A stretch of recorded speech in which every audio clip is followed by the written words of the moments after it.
السلام عليكم ورحمة الله وبركاته. أنا دينا ودي قناتي دينا شانل وان.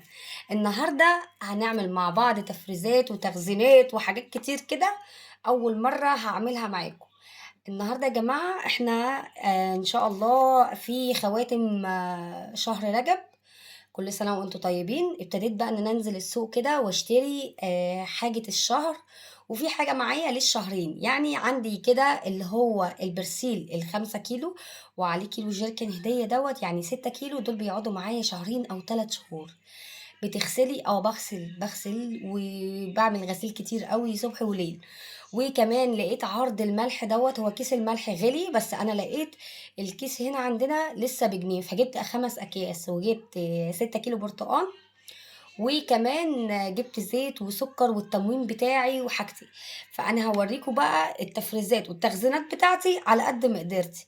طبعا الفيديو ده انا كنت مصوره خزين الاسبوع كله، اشتريته يعني مش مره واحده، على فترات. فجبت بقى رز ومكرونه وبيض وجبنه وتونه والبرسيل وبرتقان وملوخيه يعني زي ما انتم شايفين، وصلصه وليمون. فانا بقى ايه، بقسم اسبوع واسبوع، يعني بعمل ايه، يعني انا كده باجي اول اسبوع بحسب الاسبوع دوت انا هعيش فيه كام. فانا هعيش في الاسبوع ده مثلا ب400 جنيه، يبقى انا هجيب ايه، بكام لحمه، بكام فراخ، بكام رز ومكرونه، الخضار بكام. ده التموين يا جماعه، التموين بتاعي انا تموين فرد واحد، وكمان مع مامتي تموين تاني. فجبت بقى ايه، ازازتين زيت و 3 اكياس سكر.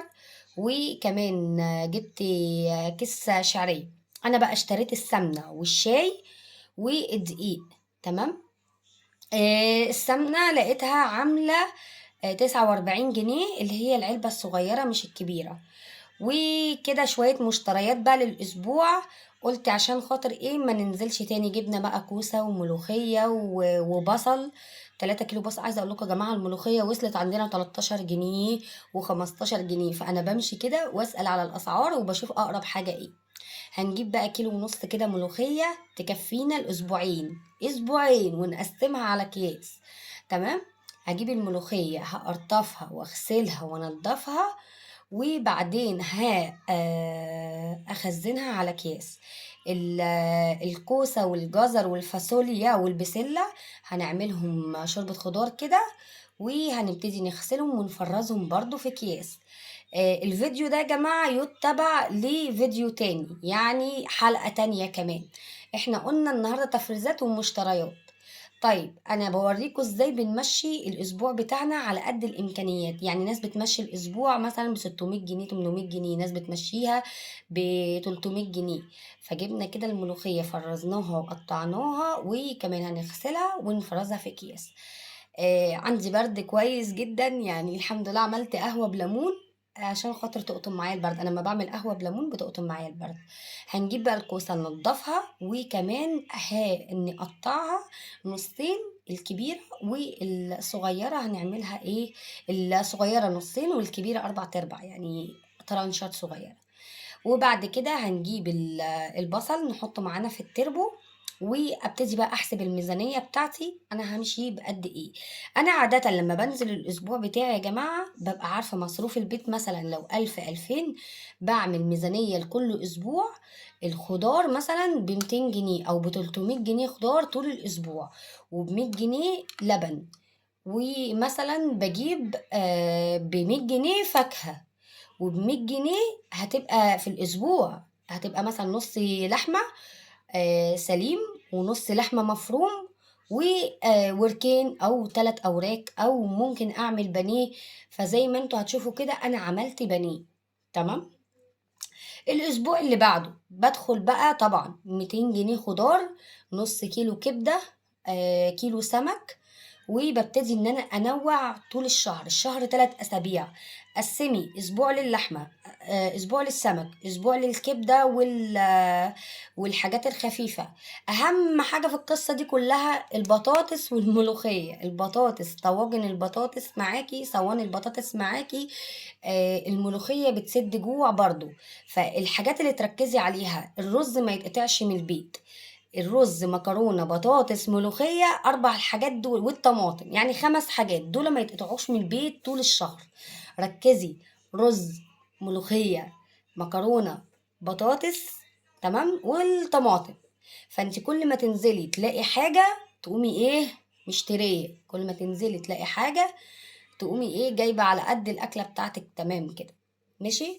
هبتدي بقى عندي هنا، فاكرين البانيه اللي احنا كنا عاملينه؟ هنجيبه بقى كده وهنبتدي ان احنا ايه بعد ما تبلناه وسيبناه في الفريزر بتاعنا، هنبتدي ان احنا ايه ندخله في الفيجيتار بتاعنا كويس، ونتأكد ان الفيجيتار متملك من البانيه. انا ما بحطش بيض، البيض باحطه مع التتبيلة، فباسيبه في التتبيلة بالبيض وأدخله الفريزر على الآلية زي ما انتوا شايفين. وابتدي بقى أدخل الفيجيتار بتاعي وأجسمه على البانيهاية كده. طبعا ده الصدر اللي أنا كنت عاملاه معاكم، قلت لكم الصدر ده هيتقسم على 4 مرات، ما صدقتونيش أهو، بص الكمية اللي أنا عاملاها. وابتدي انزل بقى في طاسه فيها معلقه سمنه او زبده، عايزين تحطوا زيت حطوا زيت، كل واحد وطريقته. انا بعمله بزبده او سمنه بيطلع تمام ومقرمش وجميل. وممكن ادخله كمان رشه زيت وادخله الفرن على درجه حراره عاليه في النص. احنا بندور على الحاجه الاقتصاديه علشان توفير. انتوا عارفين يا جماعه ان الاسعار بقت مولعه، يعني الاسعار بقت ربنا يرحمنا يا رب. كمان عايزة اقول لكم على حاجة، مش شرط تعملي بانيه، قضيها جناحات، قضيها ورك، اقسميه على مرتين، خدي الورك وخدي اللحم بتاعه واعمليه همبرجر، اعمليه كفتة زي الفيديو اللي انا قلت لكم عليه قبل كده. انتي تعملي ميزانية الاسبوع تدبير، يعني زي ما انا ما قلت لك اعملي كده. لو انتي مثلا، ناس قالوا لي اعملي شغل ميزانيات، اعمل لكم لو انتوا كتبتوا لي في التعليق الاسبوع بتاعك زي ما انا بعمل بقضيه ازاي. بقضي الاسبوع مثلا 400 جنيه، يبقى انا معايا مثلا 7 ايام 100 جنيه اللبن وجبنه، لبن وجبنه. ال100 جنيه التانية بجيب بيها فاكهة وخضار، و100 جنيه بجيب بيها لحمة أو سمك أو وراك، وبستخدم كل حاجة. بصوا بقى يا جماعة، أنا هنا كنت جايبة قرع عسل هنعمله كمان في الفيديو الجاي وهوريكم يتعمل ازاي، فأنا قلت لكم المرة دي لأ، الصدر اهو اللي أنا عاملاه معاكم وببتدي إن أنا أعمله. ما ننساش الأطفال دايما ليهم طلبات، فانتي في 50 جنيه معاكي حلويات وحاجات لولادك او زبادي او الكلام ده، ممكن تعملي انتي بقى الزبادي في البيت.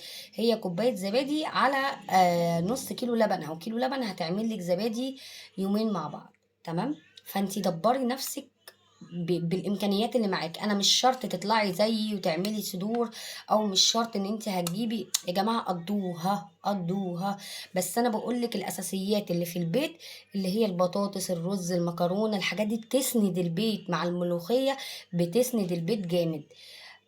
اسيبكم في الفيديو الجاي، استنوني عشان خاطر الفيديو ده يتبع وفيه افكار حلوه. سلام عليكم.